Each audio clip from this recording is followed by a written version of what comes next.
Another new low-cost carrier is coming to the Gerald R. Ford International Airport. Frontier's arrival marks the third airline service expansion announcement in Grand Rapids in a week. 24-Hour News 8 broke the story at 5. Tonight, Tony Tagliavia live at the airport looking at the impact on the economy. Tony? Good evening, Brian. More air service can attract job providers and conventions, both boosts to the local economy, but more flights could also bring fares down at an airport long ranked as one of the most expensive in the country.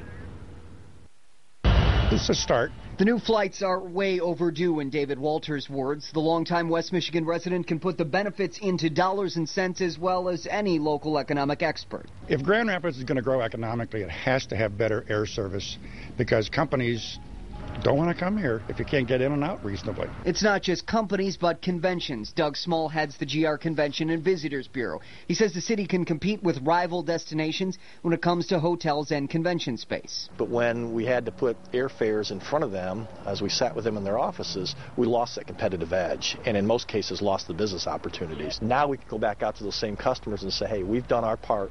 We've gone out as a community. We've attracted new air service, but not just new air service that's value air service. Low-cost carriers market themselves as a less expensive way to fly, but they can also put price pressure on so-called legacy carriers, especially when the two are flying to the same destination. Frontier is planning one daily round trip between Grand Rapids and Denver starting in May, a direct route also offered by United.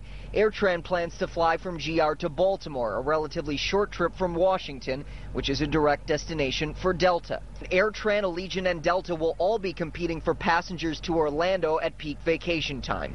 Small says an AirTran study showed its presence can drop other carriers' prices by 30 to 40%.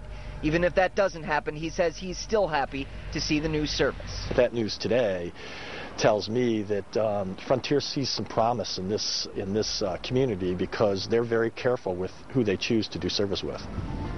When we were here a week ago tonight talking about the AirTran announcement, we mentioned that a GVSU professor says that one low-cost carrier's arrival can trigger another.